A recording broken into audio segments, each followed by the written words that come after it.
या कुक्षि विवरे कृत्वा स्वयं रक्षति सर्वतः नमामि जननीं देवीं परां प्रकृतिरूपिणीं कृच्छ्रेण महता देव्या धारितोऽहं यथोदरे तत्प्रसादात् जगद्दृष्टं तन्मातर्नित्यं नमोऽस्तु ते पृथिव्या यानि तीर्थानि सागरादीनि सर्वतः वसन्ति यत्र तां नौमि मातरं भूतिहेतवे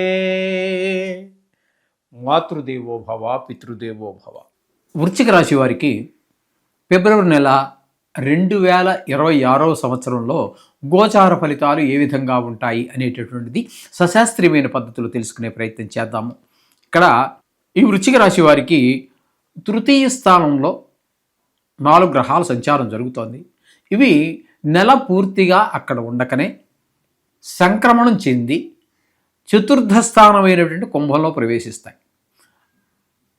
అంతకు ముందే ఈ చతుర్థ స్థానంలో రాహుగ్రహం ఉంటుంది. అంటే చతుర్థ స్థానంలో మొత్తం 5 గ్రహాలు రాహుతో కలిసి ఈ మధ్యలో సంక్రమణం చెందినటువంటి గ్రహాలు 4.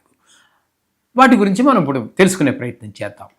ఈ బుధగ్రహం ఈ వృశ్చిక రాశి వారికి తృతీయ స్థానంలో ఉండటం ద్వారా 3 రోజులు మాత్రమే ఉంటున్నారు. ఆ 3 రోజులు మనకి అనుకూలమైన ఫలితములను ఇవ్వజాలరు. అంటే మనం చేసే పనిని మన ఇంట్లో వాళ్ళు చుట్టుపక్కల ఎవరో ప్రోత్సహించరు 3 రోజులు మాత్రం. కానీ మిగతా 4వ స్థానంలో బుధుడు 25 రోజులు సంచారం చేస్తున్నారు. ఈ 4వ స్థానంలో బుధుడు సంచారం మనకు చాలా ప్రోత్సాహకరంగా ఉంటుంది. అమ్మగారి విషయంలో కానివ్వండి, విద్య విషయంలో కానివ్వండి, గృహం విషయంలో కానివ్వండి, అన్ని విషయాల్లో గృహము, వాహనము, స్వభావం వీటన్నిటిలో కూడా చాలా బాగుంటుంది.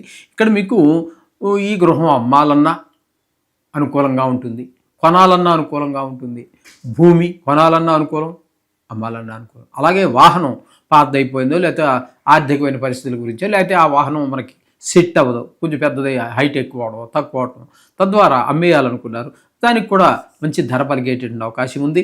అది అమ్ముడు కూడా పోవడానికి అవకాశం ఉంటుంది. ఈ విధమైన ఫలితాలన్నీ కూడా బుధుని యొక్క సంచారం అక్కడ 25 రోజుల్లో, అంటే నెలకిలో 3 రోజులు పోతే ఇంచుమించుగా నెల అంతా అనుకుందాం, అనుకూలమైన ఫలితాలనే మనకి బుధ భగవానుడు ప్రసాదిస్తూ ఉన్నాడు. ఇక కుజుడిని కనుక తీసుకున్నట్టయితే కుజుడు 3వ స్థానంలో 23 రోజులు, ఈయన కూడా చాలా సహాయ సహకారాలు అందిస్తారండి 23 రోజులు కూడా. తద్వారా మనకి కుటుంబ సభ్యులు, మన వ్యాపార స్థలంలో ఉన్నటువంటి మన స్థాయి వారు, పై స్థాయి వారు, కింద స్థాయి వారు, అలాగే ఉద్యోగం అయితే ఉద్యోగంలో కూడా అన్ని రకాల స్థాయి వారు, అలాగే కొంతమంది తెలిసినవారు, కొంతమంది తెలియనటువంటి వ్యక్తులు కూడా మనకి ఏదో రకంగా సహాయపడుతూ ఉంటారు. తద్వారా మనం ముందుకు వెళ్ళటానికి చాలా అవకాశం కల్పిస్తుంది. 23 రోజులు అంటే ఇంచుమించుగా 28 రోజులు, 23 రోజులు అంటే ఇంచుమించుగా సుమారుగా నెలంతా కూడా అనుకుందాం సుమారుగా. ఇకపోతే అదే కుజుడు 5 రోజులు సంక్రమణం చెంది మకరంలోకి కుంభంలో ప్రవేశిస్తున్నారు. ఆ కుంభంలో ఉన్నటువంటి 3 రోజులు మాత్రం కొన్ని కుంభంలో చతుర్థంలో ప్రవేశిస్తున్నారు. చతుర్థంలో కుజుడు మాత్రం అనుకూలమైనటువంటి ఫలితములను ఇవ్వజాలరు 5 రోజులు కూడా. ఈ విధంగా ఉంటుంది. ఇక రవి యొక్క సంచారం తీసుకున్నట్టయితే 3వ స్థానంలో 13 రోజులు ఉంటారు. ఆ 13 రోజులు కూడా అందరి యొక్క సహాయ సహకారాలు మనస, వాచ, కర్మణ ఏ విధంగా సహాయం కావాలన్నా ఇవ్వడానికి వాళ్ళు ముందుకు వస్తూ ఉంటారు. ఆ విధమైన పరిస్థితి అంతా రవి 13 రోజులు ఉంటుంది. తదుపరి 15 రోజులు ఆయన సంక్రమణం చెంది చతుర్థ స్థానంలోకి వెళుతున్నారు. అక్కడ ఆయన కొన్ని ఇబ్బందికరమైనటువంటి పరిస్థితులే కల్పిస్తారు. విద్య, భూమి, గృహము ఈ 4వ స్థానానికి సంబంధించినటువంటి కారకత్వాలు ఏవైతే ఉన్నాయో వాటన్నిటిలో కూడా కొంచెం వ్యతిరేకమైనటువంటి ఫలితాలు ఇస్తున్నారు. అంటే సగం రోజులు మనకు అనుకూలము, సగం రోజులు ప్రతికూలము, ఈ విధంగా ఉంటుంది రవి యొక్క సంచారం. ఇకపోతే శుక్రుని యొక్క సంచారం తీసుకున్నట్టయితే 5 రోజులు తృతీయ స్థానంలోను, తదుపరి సంక్రమణం చెంది కుంభరాశిలో ప్రవేశించి 25 రోజులు మాత్రం 23 రోజులు ఇక్కడేమో 5 రోజులు, అక్కడ 23 రోజులు ఉంటారు. 2 స్థానాలలోనూ కూడా మనకి అనుకూలమైన ఫలితాన్నే ప్రసాదిస్తూ ఉన్నారు శుక్ర భగవానుడు. తద్వారా ఈ తృతీయ స్థానంలో ఉన్నప్పుడు అందరి సహాయ సహకారాలు అందటం, తెలిసినవారు, తెలియనివారు, దూరం వారు, దగ్గర వారు అన్ని రకాలుగాను కూడా. చతుర్థ స్థానంలోకి వెళ్ళాక తల్లిగారి విషయంలో కానివ్వండి, భూమి అమ్మాలన్నా కొనాలన్నా, గృహం అమ్మాలన్నా కొనాలన్నా, రిపేర్లు చేయించాలన్నా, అలాగే విద్య విషయంలోనూ, వాహనాల విషయంలోనూ, అన్నీ శుభప్రదమైనటువంటి ఫలితాలే అందజేస్తూ ఉన్నారు. కాబట్టి వీరు శుక్రుడు అనుకూలత 2 రాసుల్లోనూ ఉన్నది కాబట్టి, అంటే పూర్తి నెలంతా ఉంది కాబట్టి వీరు షేర్ మార్కెట్లో వారికి, సినీ రంగం వారికి, అట్లాగే టీవీ రంగంలో ఉన్నటువంటి వారికి కూడా అనుకూలమైనటువంటి పరిస్థితులన్నీ కూడా శుక్ర భగవానుడు కల్పిస్తూ ఉన్నాడు. ఇక్కడ రాహుగ్రహం కూడా చతుర్థ స్థానంలో సంచారం చేస్తోంది. ఈ రాహుగ్రహం సంచారం చేయడం అనేది కూడా కొంచెం మనకి ఈ రియల్ ఎస్టేట్ వ్యాపారులకి, ఈ వాహనాలు అమ్ముకునే వారికి ప్రతికూలమైన ఫలితాలే ఇస్తుంది, అనుకూలమైన ఫలితాలు ఇవ్వజాలదు. అదేవిధంగా పంచమ స్థానంలో శని భగవాన్ యొక్క సంచారం జరుగుతోంది. నెలంతా కూడా ఆయన అక్కడే ఉంటారు. ఇక్కడ పంచమ స్థానంలో శని సంచారం వల్ల సంతానం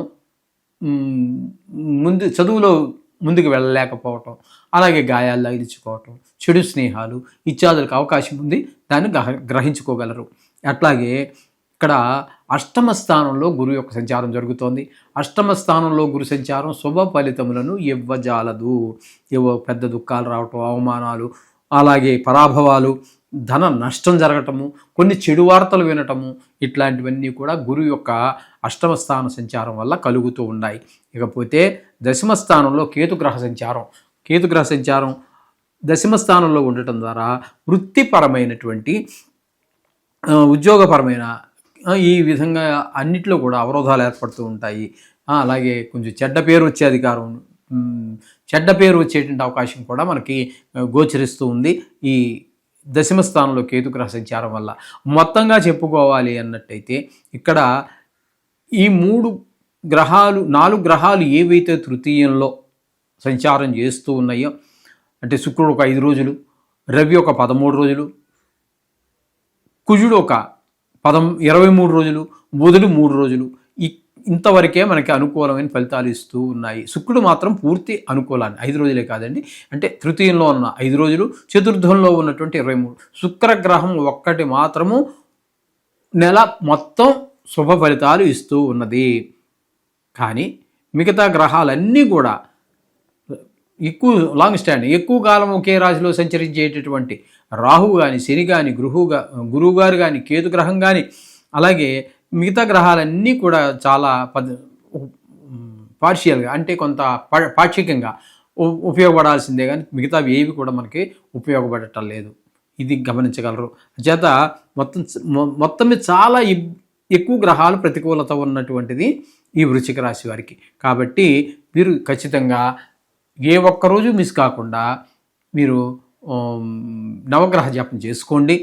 అలాగే తప్పకుండా ఈ శివరాత్రి రోజున, మహాశివరాత్రి రోజున శివునికి వెళ్ళి ఈ గ్రహాల గురించి కూడా మీ యొక్క బాధలు చెప్పుకొని, మీరు మనసులో కోరికలు ఏవైతే ఉన్నాయో కోరుకొని, ఆయన నెత్తిన ఒక చెంబుడు నీళ్లు పోసి, ఒక మారేడు దళం సమర్పించుకొని, వీలైతే ఒక కొబ్బరికాయో ఏది పెట్టి ఆయన ఆశీస్సులు పొంది మీరు వచ్చినట్టయితే ఈ బాధల నుంచి సునాయాసంగా బయటపడతారు. శుభం భూయాత్.